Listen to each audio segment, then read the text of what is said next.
The South Bronx, the borough that gave birth to hip-hop. There's a militarized police department that is ready to attack the people. Young people have taken the streets, they've shut down the highway. There's an understanding that when the planet wins, the people win too. Don't stop. You don't stop. You don't stop. Amor, justicia, hip hop, revoluciones.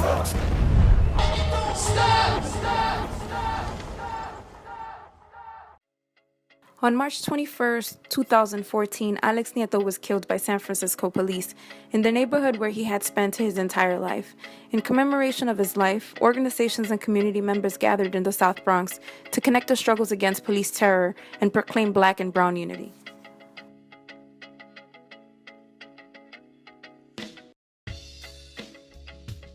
Well, basically this comes together when people from Shut It Down, NYC, start seeing that we were organizing against these raids, ACE raids.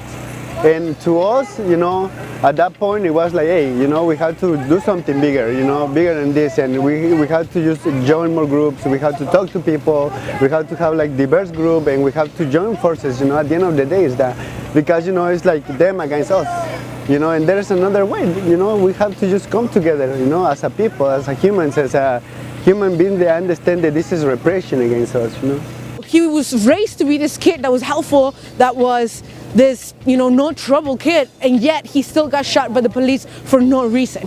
One of the main things that the studio was aiming for was to connect the Chicano struggles that are happening throughout the nation and that we just don't really hear about.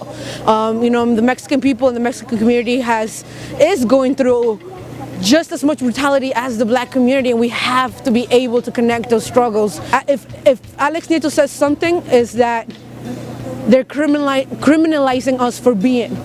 If you have this kid that did everything right in the terms of society and he still got shot, then it's clear that the problem is elsewhere but our behavior. All around the country, Black and Latino youth are being killed by the police. It's a systemic issue. It's out of control. It's outrageous, and it's just so important that not just in the South Bronx, not just in San Francisco, but that all over the country that people rise up against it. And that's what's happening. That's what's happening, is that around the country people are getting, they're turning out. They're turning out and protesting, and they're demanding justice for their families, and they're saying, like, I shouldn't have to worry about dropping off my kids at school, that they're going to be deported, or that they're going to be beaten up by the police, or they're going to get shot down, but that our communities should be able to live with peace and justice and dignity, and that their lives should be respected. And so that has to happen in the South Bronx, and that has to happen everywhere. Well, I think it's important in the way, because here is happening too, gentrification is happening in the South Bronx. And the main reason it happened to Alex Nieto, it was because of gentrification.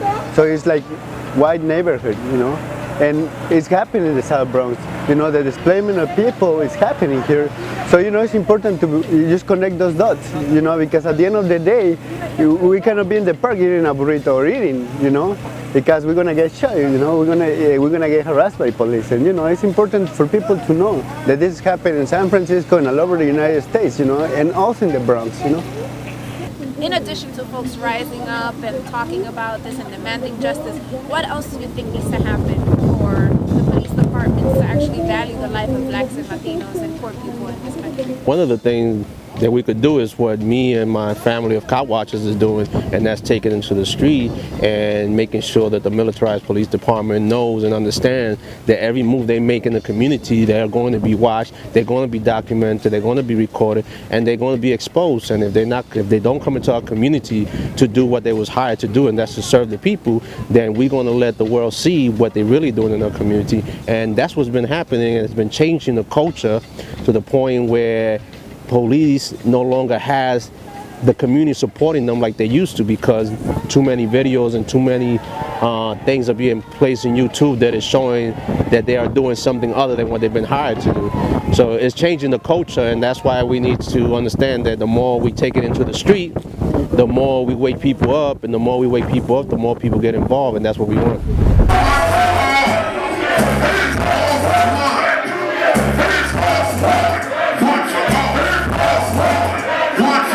Ron Stars here for And You Don't Stop. We in New York City in front of SOBs where Hip Hop for Flint is about to go down. The hip hop community getting together to show support and solidarity with the community of Flint, Michigan. The people of Flint, they need us. That's right. They don't need Governor Snyder. They don't need any of the council people and all the people that they're pointing fingers at each other. They need us. They need hip hop. Tell us about the energy behind Hip Hop for Flint and what led you to doing this. Well, six years ago, I did Hip Hop for Haiti for those Haitians that was dealing with the earthquake. I mobilized 32 cities to do an event all on one day. It was for non-perishable items as well as money. And then 6 years later, a friend of mine called me after I did the 20th anniversary of the Million Man March.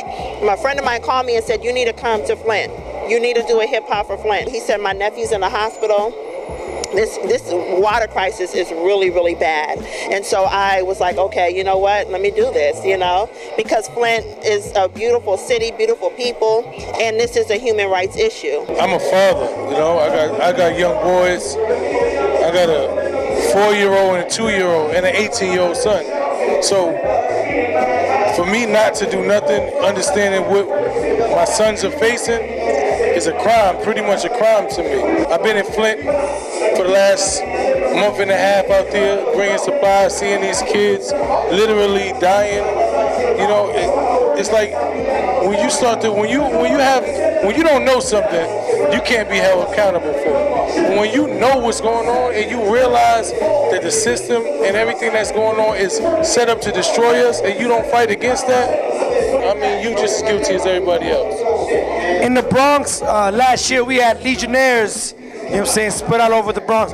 Talk a bit about how this isn't something that's only happening in Flint. I'm saying, it's not just happening in Flint. They're saying that the lead levels is higher than in Newark right now than they are in Flint. So this is chemical warfare. You know what I'm saying? This is shit that people have been talking about, and you be like, oh, conspiracy theorists. It ain't even conspiracy theory at this point.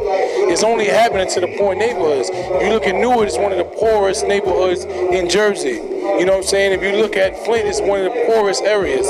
This is like they trying to destroy and make room for only rich people. All of these things that we're going through in America, we shouldn't be going through. And I keep it 100. I'm not a very smart man, but I know the basis of, just regular shit. And it's just like, bro, I grew up watching shit on TV where it's like Africa don't have water and shit like this. And it's like America, where we've always been the country to come and help all these other countries.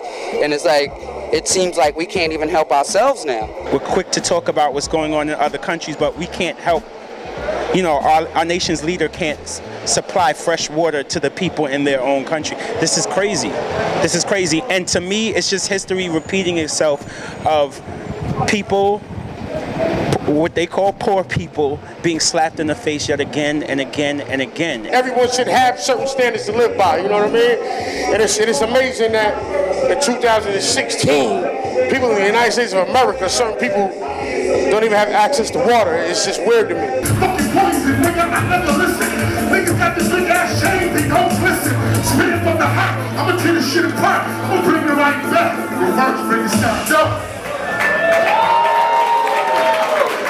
Yo, we here with Kadir Latif. He just finished bodying the SOB stage. My brother, tell us what made you come out for Hip Hop for Flint. Queen hit me up. She was like, yo, you gonna be in New York? I'm like, yeah, I just moved to New York 4 weeks ago. So she was like, come out. New York Justice League, who I run with, they was a part of it. So, I felt like it was incumbent upon me to step up and do something for the people in some way, shape, form, or fashion. $50. How many of y'all spent that at the bar today? Yeah, the art of giving. The art of giving. How many? $20. I know everyone here got 20. Come on, you can sacrifice 20. That, Doug. Thank you so much. I found water filtration systems that actually work with the Flint water. So we're raising money for the water filtration systems. My goal is $80,000. I don't know what our number is now, but it's to be able to filtrate 500 homes. We came here, met up with the people doing a show, Hip Hop for Flint. You know what I'm saying? This is a human rights issue. This is a poor people struggle that's going on. It's not just happening in Flint, like you heard from my son. It's happening in Newark, and hip hop is standing up for the people. Ron Stars for And You Don't Stop. Tell us to English.